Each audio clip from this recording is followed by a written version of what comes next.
welcome back to another episode of Questions and Answers with Engaging Disability with the Gospel. I am your host, Ashley Belknap, and I am the Director of Engaging Disability, and we are so glad that you've joined us today. And I'm excited to dive into the topic of siblings with you. If you're listening to this episode anytime near the time of its release, you will know the realities all too well of sheltering in place due to the effects of COVID-19 or the coronavirus. Because we're all spending so much time together, and because a lot of us are now many weeks into this reality of being home with everyone, you've probably had those moments where it feels like a spotlight is being shined on each family member's sin or weaknesses. But maybe at the same time, you've also had moments of rejoicing as you've seen new skills appear that you didn't know were present in your child who has disabilities. Or maybe you've seen extra grace and patience poured out from a typically developing sibling that comes from a reservoir in their heart that you didn't know exists. So these weeks and hours of extended time that we have together are a great opportunity to see the ways that God is working and growing our family. And it's also a really good opportunity for a light to be shined on those places where we need to grow some more. So I thought it was a great opportunity to field a question from viewers about siblings of children who have special needs. So let's dive in. Here's our question. How do I find the balance of meeting the needs of my child who has special needs as well as meeting the needs of her typically developing sibling? To give just one illustration, one child has hearing loss and needs a quiet environment to learn, while my other child is an extrovert and wants to be in the middle of everyone talking all the time. Can you help?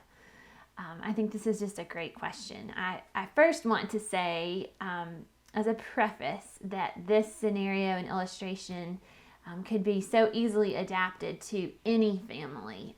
It is much more common that our children are different than that they are, very much alike. And so I think those differences and the ways those differences play out in the family is something that most families feel at some point in time.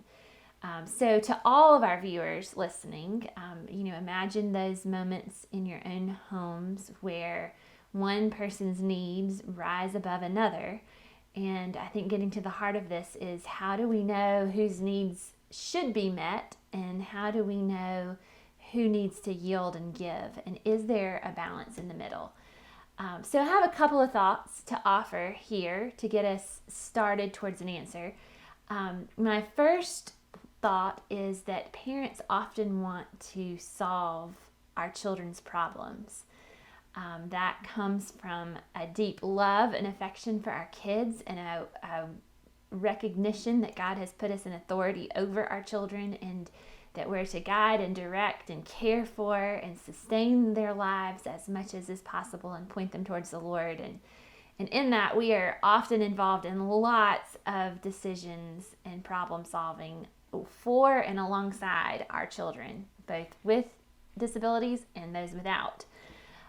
So we tend to get good or get the feeling that we're relatively good at solving our children's problems until we hit things that can't quite be overcome, or that hurdle that can't quite be crossed, such as hearing loss. And that is something that we can't snap our fingers and cause hearing to come back. And so that is a really legitimate barrier to learning. And then to have another sibling who is extroverted and wants that people time, we can't change personalities.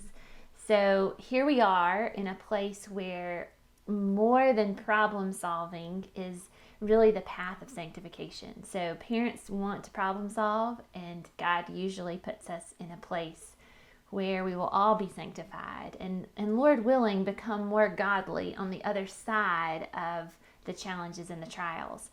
I don't want to make light of the situation at all, just to say that God is sanctifying us, but I want it to frame some of the practical ideas that God is working His good purpose in each one of us as individual family members.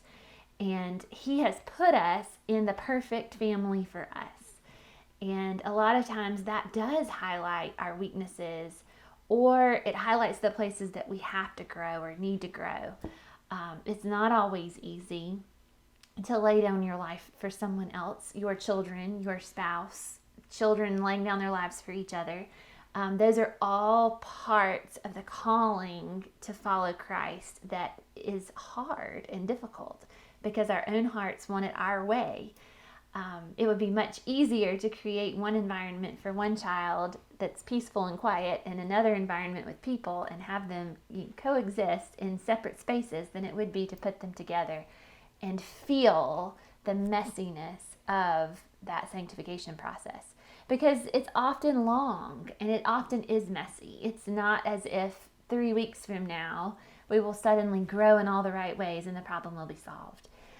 It is often month after month and year after year of teaching and training and laying down our lives and repenting and praying for that God works that good change and develops those fruits in our hearts.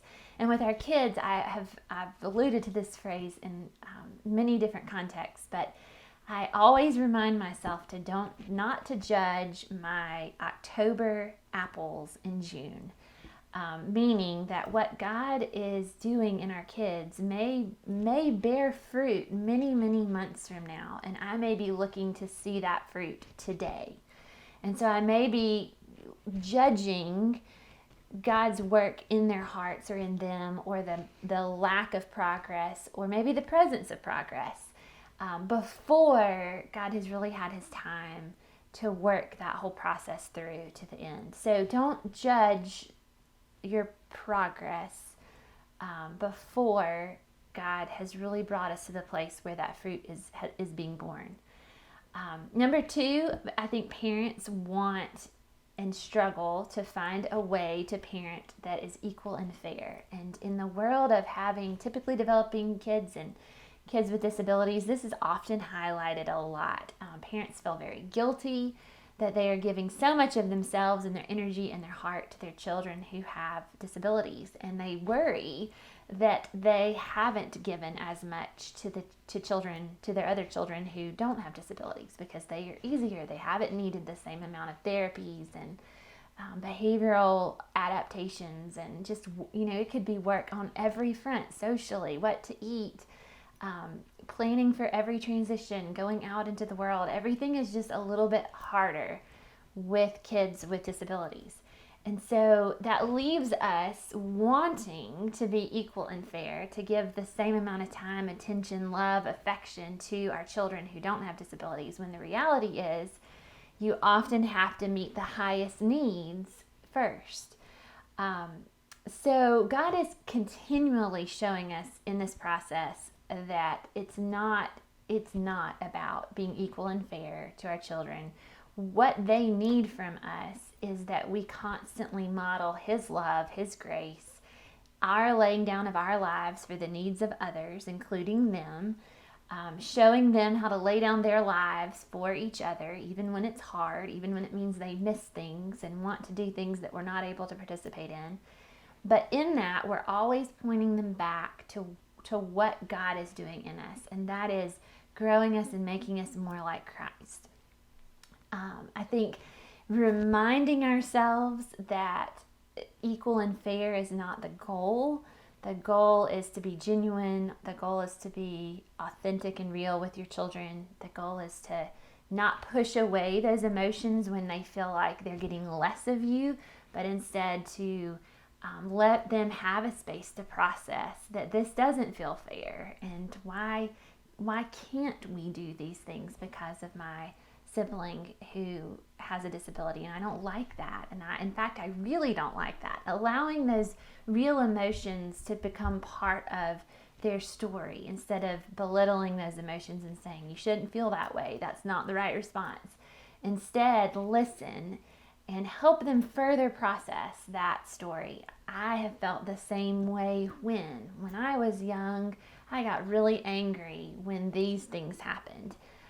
Showing them that you can identify in the same ways, maybe in different contexts, and then bringing it back to that didn't seem fair or equal to me either. This may or may not seem equal and fair to you, but our goal is really not to be equal and fair. Our goal is to love God more, and our goal is to love one another well. And so are we doing that? And can we pray for that together? Number 3, I think the myth of balance is really rooted in the idol of perfection. And I say this all too knowingly. I would love to parent perfectly. With all my heart, I wish I could do it perfectly to avoid all the potential trappings and failings and the things that come out of that. But I am not perfect. I am an instrument God uses, and I do help meet needs in my family and with those around us. But I don't meet those needs perfectly. The only one who perfectly meets needs is God.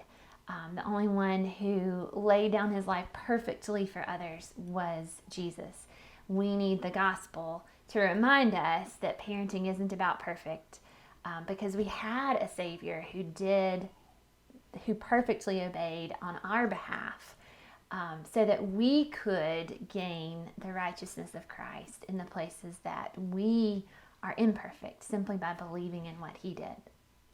So again, engaging that myth with the gospel that I can't perfectly find a balance, but I can do the next thing, which kind of leads into my next point, point number 4, which is the call to yield to each other.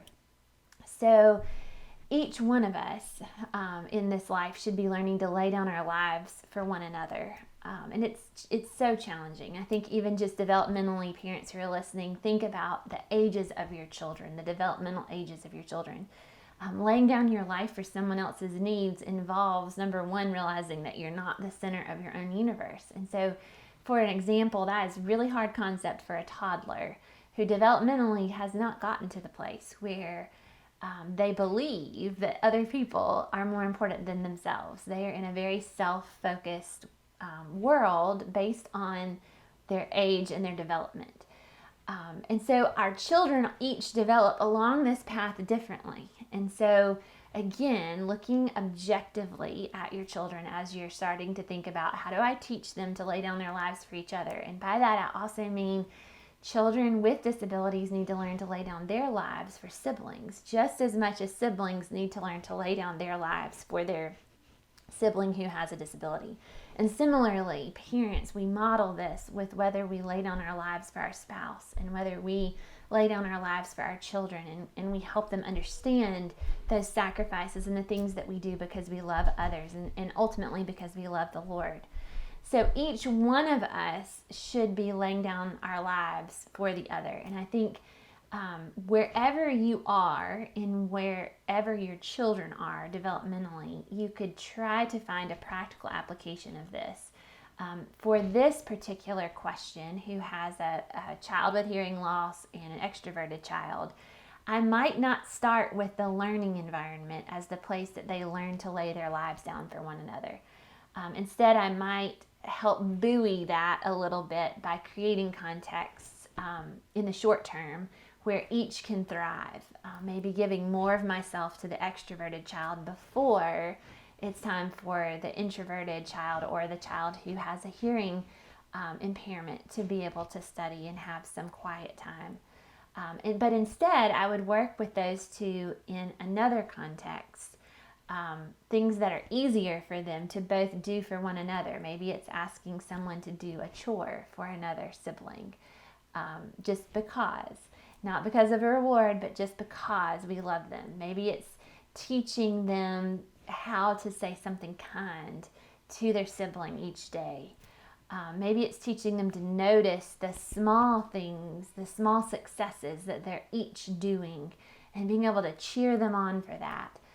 Maybe it's, one child learns to ride a bike and we teach our kids to be so excited for that one who learns to ride a bike, even if the others are not riding a bike. Or whatever it is, trying a new food. It can become a way of laying down our lives when we encourage each other as the weaker members gain skills, try new things, and excel. it's a great opportunity to kind of bring everyone together, because we all have those places in our lives where we're weaker.